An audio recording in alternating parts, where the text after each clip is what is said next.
Mucha atención, porque las reglas del juego para invertir simplemente ya cambiaron.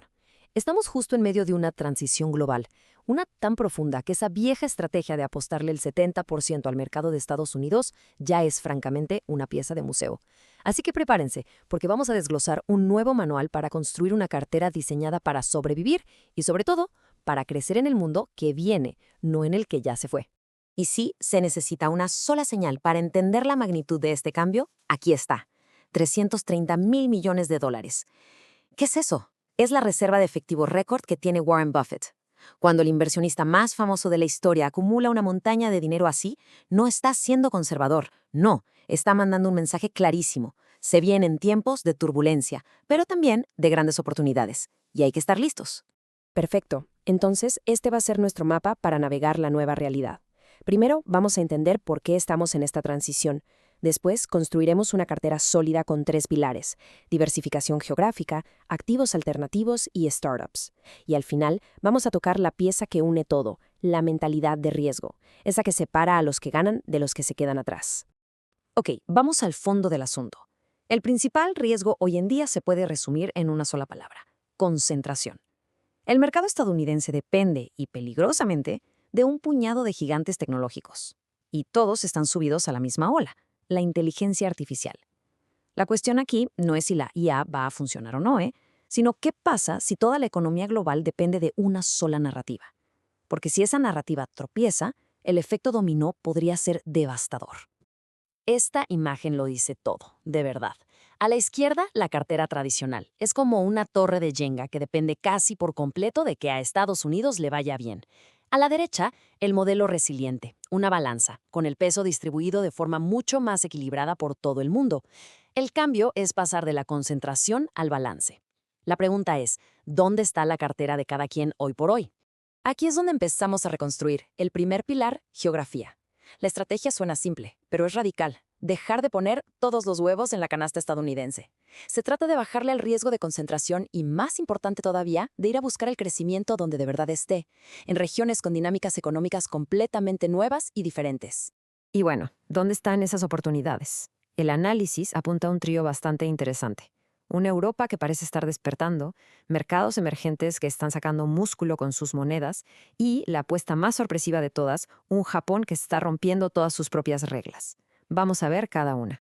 A ver, hablemos de Europa. Olvidémonos de la competencia a largo plazo con Estados Unidos. Esto es más bien como una inyección de adrenalina económica a corto y mediano plazo. El gasto masivo en armamento y en renovar infraestructuras, sobre todo en Alemania, va a meterle cientos de miles de millones de euros directito a su economía. Pasemos ahora a los mercados emergentes.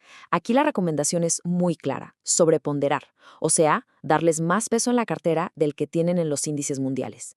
La razón no es solo por el crecimiento de gigantes como la India, sino por algo que muchos pasan por alto: la fuerza de sus monedas.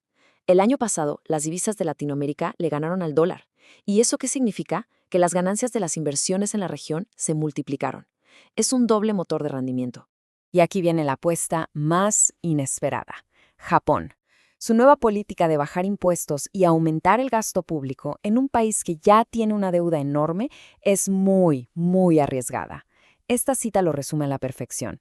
Es una apuesta de corto plazo con un potencial de sacudir todo para bien, a pesar de los riesgos que pueda traer en el futuro. Bien, segundo pilar: los activos alternativos. La lógica es bastante directa. Si el dólar, que es la moneda de reserva del mundo, empieza a mostrar debilidad, no podemos depender solamente de acciones y bonos. Necesitamos un plan B.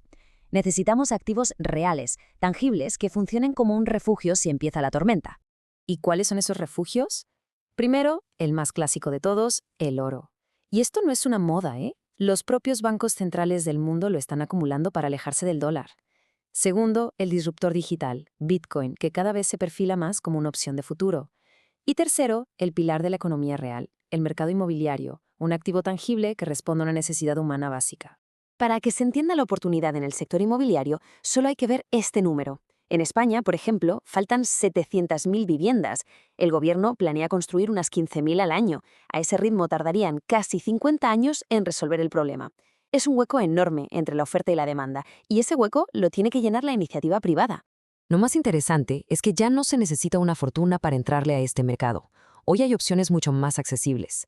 Se puede invertir, por ejemplo, financiando directamente a los promotores que construyen esas viviendas y buscar rentabilidades de doble dígito. O, a través de la tokenización, que básicamente es partir un inmueble en pedacitos digitales, se puede comprar una fracción desde unos pocos cientos de euros. Y con esto llegamos al tercer pilar, el que busca los rendimientos exponenciales: las startups. Aquí cambiamos de velocidad. ¿Son apuestas de alto riesgo? Sí, claro que sí, pero tienen el potencial de dar retornos que de verdad cambian el juego.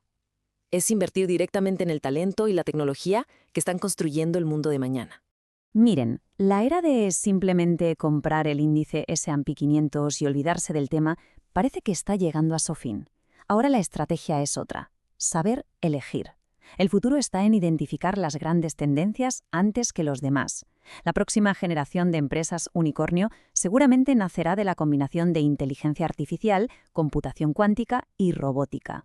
Y para que esto no suene a pura teoría, aquí hay ejemplos concretos de España. Multiverse Computing, que logra comprimir modelos de inteligencia artificial para que funcionen en dispositivos locales, algo importantísimo para empresas y defensa. O Kilimanjaro, que está atacando uno de los problemas más grandes de la computación cuántica, los errores, de una forma más simple y robusta. Son apuestas audaces en la mera frontera de la tecnología. Pero para invertir bien en estas startups y en este nuevo mundo, no es suficiente con tener el dinero. Hay algo más importante: la mentalidad. Vamos a pasar del qué al cómo, porque la cultura con la que vemos el riesgo y el fracaso muchas veces es lo que de verdad define si hay éxito o no. Y esta es una diferencia cultural gigantesca. En Estados Unidos, fracasar 3 veces es casi una medalla. Significa que aprendiste. Los inversionistas hasta preguntan: ¿y qué aprendiste de tus errores? Pero en gran parte de Europa, fracasar es como una mancha, un estigma que todo el mundo intenta evitar a toda costa. Y esta cita nos lleva a una tercera forma de verlo todo: la japonesa. En una junta en Japón, un directivo notó que nadie menor de 50 años abría la boca. Cuando le preguntó al CEO por qué, esta fue la respuesta: es un culto a la experiencia acumulada que choca totalmente con la cultura occidental del fracasa rápido y la innovación juvenil. 3 culturas, 3 maneras de entender el riesgo. Entonces, para resumir, aquí está el plano de la cartera resiliente del futuro. Se apoya en 3 pilares bien sólidos. Primero, diversificación geográfica, para no depender de un solo mercado. Segundo, un escudo de activos alternativos como el oro o el sector inmobiliario. Y tercero, el motor del crecimiento, la apuesta directa por la innovación a través de las startups. Y con todo esto, queda una última pregunta en el aire. ¿El mundo ya cambió? ¿Las estrategias de inversión tienen que hacer lo mismo? Vale la pena hacerse la pregunta: ¿la cartera de uno está diseñada para el mundo de ayer o para el de mañana? Porque la respuesta a esa pregunta podría ser la inversión más importante de todas.